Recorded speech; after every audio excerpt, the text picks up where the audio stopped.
गिरिराज सिंह का कोई एजेंडा नहीं है। गिरिराज सिंह सनातन की बात करते हैं आज दूध थारी मीठ। नीतीश कुमार जी के कथनी और करनी में अंतर होता है। कहते हैं कि हम रहेंगे तो दंगा नहीं होगा, और दंगा भड़काऊ भाषण जो बोलता है उस पर अविलंब एफआईआर करके उस पर गिरफ्तारी होनी चाहिए। जब जब चुनाव का समय आता है तब तक भारतीय जनता पार्टी के लोग, एनडीए गठबंधन के लोग हमेशा भड़काऊ भाषण देकर विभाजन करना चाहते हैं। हम हिंदू बनेंगे न मुसलमान बनेंगे, हम इंसान के औलाद हैं, इंसान बनेंगे, सभी लोग इंसान हैं। चुनाव में असर नहीं पड़ेगा इस कोई असर पड़ने वाला नहीं है, कोई असर पड़ने वाला नहीं है। वैसे वैसे भारतीय जनता पार्टी के लोग भौंकते रह जाएंगे। केंद्रीय मंत्री गिरिराज सिंह हिंदू स्वाभिमान यात्रा पर जिस तरीके से चल रहे हैं इसको देखते हुए देखिए, अररिया के सांसद है प्रदीप सिंह, उनके द्वारा बीते दिनों कहा यह जाता है कि अगर अररिया में रहना है तो हिंदू बनना होगा। इसके बाद नेता प्रतिपक्ष तेजस्वी यादव ने भी लाइव आकर कई तरह की बातें कही, जहां उन्होंने दंगा फैलाने का भाजपा पर आरोप लगाया और यह साफ कहा कि ईंट से ईंट बजा देंगे। ऐसे हमारे साथ बात करने के लिए राजद विधायक बाजपट्टी से मुकेश कुमार यादव हैं, जुड़ेंगे, बात करेंगे। मुकेश जी, कैसे देख रहे हैं जिस तरीके से भाजपा सांसद प्रदीप सिंह कहते हैं कि अगर अररिया में रहना है तो हिंदू बनना होगा? देखिए, हमेशा भारतीय जनता पार्टी के जो लोग हैं, नेता, वो हमेशा उन्माद फैलाने वाला बयान ही देता है। उससे होने जाने कुछ नहीं है। उनके बयान से सिर्फ जो आपसी कलह लोगों में एक दूसरे के भाईचारा समाप्त करना चाहता है। हम यहाँ बिहार के मुख्यमंत्री से भी कहना चाहते हैं, आप ऐसे किसी भी दल के लोग हो जो दो समुदाय में यह लड़ाने की बात करते हैं, भड़काऊ भाषण देते हैं, उस पर अविलंब कार्रवाई होनी चाहिए, उनकी गिरफ्तारी होना चाहिए, उन पर एफआईआर होना चाहिए, क्योंकि आपसी सद्भाव बिगाड़ना चाहती है। चाहे गिरिराज सिंह हो, चाहे प्रदीप सिंह जी हो, ये आपसी सौहार्द जो है बिहार में उसको खराब करना चाहती है। जब जब चुनाव का समय आता है तब तक भारतीय जनता पार्टी के लोग, एनडीए गठबंधन के लोग हमेशा भड़काऊ भाषण देकर विभाजन करना चाहती है। लेकिन हम सभी राष्ट्रीय जनता दल के लोग अपने नेता आदरणीय तेजस्वी प्रसाद यादव जी के नेतृत्व में हम लोग पूरा सजग है, पूरे बिहार में सब लोग सजग है। ऐसे तथाकथित नेताओं पर हम लोग भी नज़र रखे हुए हैं, लेकिन सरकार को, प्रशासनिक जो यहाँ के पुलिस प्रशासन अधिकारी है, उनको इस पर लगाम लगाने की जरूरत है, उनको उन पर कार्रवाई करने की जरूरत है, जो कार्रवाई नहीं कर रही है। नीतीश कुमार जी के कथनी और करनी में अंतर होता है।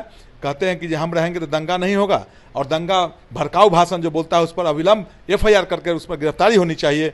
मैं नीतीश कुमार जी से, मुख्यमंत्री से मांग करना चाहता हूँ। तुष्टीकरण का आरोप लगातार, तुष्टीकरण के राजनीति करती है। उनका एक ही, हमेशा भारतीय जनता पार्टी के लोग को कभी विचार नहीं करती है। उनको वोट से मतलब है, कौन कहाँ जाएगा, हमारा देश आगे कैसे बढ़ेगा, हमारा राज्य कैसे उन्नति में होगा, हमारा देश कैसे उन्नति होगा, बेरोजगारी कैसे दूर होगी, इस पर कभी चर्चा नहीं करेगी। चर्चा होनी चाहिए, जो नेता है वो हमारा देश आगे कैसे बढ़ेगा, हमारे देश में खुशहाली कैसे आएगी, हमारे देश के किसान कैसे मजबूत होगा, बेरोजगारी कैसे दूर होगा, कब महंगाई कम कैसे होगा, इस पर चर्चा होनी चाहिए ना। सिर्फ हिंदू मुसलमान, जात पात, दंगा फैलाने वाली बात बोलते हैं, ऐसे नेताओं पर अंकुश लगना चाहिए, उन पर कार्रवाई होनी चाहिए। क्या मुकेश जी, हिंदू एक नहीं है बिहार में? हिंदू क्या हिंदू, ना हम हिंदू बनेंगे न मुसलमान बनेंगे, हम इंसान के औलाद हैं, इंसान बनेंगे, सभी लोग इंसान हैं। ऊपर के घर से जन्म लेता है तो हिंदू लिखा के आता है, मुस्लिम लिखा के आता है। यहाँ पहचान के लिए सब लोग कहते हैं कि हम हिंदू है, हम मुसलमान है, हम मनोज है, श्याम है, रहीम है, राम है, ये पहचान के लिए किया जाता है। अगर ऊपर के घर से, भगवान के घर से, अल्लाह के घर से अगर एक ही ऐसा अगर अलग अलग रूप बांट के देता तब ना।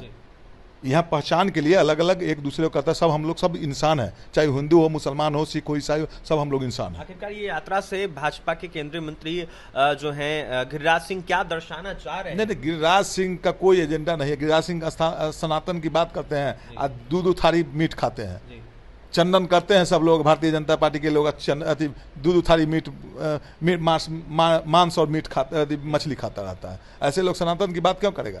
पहले भारतीय जनता पार्टी के लिए सनातन की बात करते हैं, हिंदू धर्म की बात करते हैं, पहले शाकाहारी तो हो।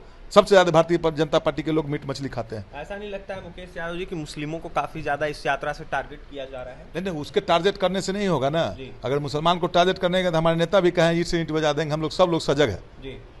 कोई भी किसी भी धर्म के घात नहीं पहुंचाना चाहिए, उसको खुटारा घात नहीं करना चाहिए, किसी को चिढ़ाना नहीं चाहिए। हमारा देश में सभी धर्म, सभी जाति के लोग के रहने का अधिकार है संविधान में, संविधान के तहत।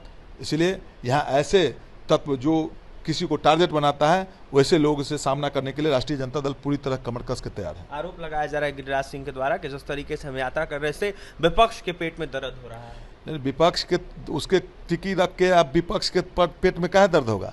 गिरिराज सिंह जी बयान देते हैं, चुनाव के समय में अलग चुनाव आता है तभी उनका बयान रहता है। अभी चुनाव आया है तो बयान होने लगा है, बड़ा यात्रा करते हैं। सनातन धर्म के अभी बंद छुट्टी खत्म कर दिया गया तो उसको कभी बोला है भारतीय जनता पार्टी के लोग?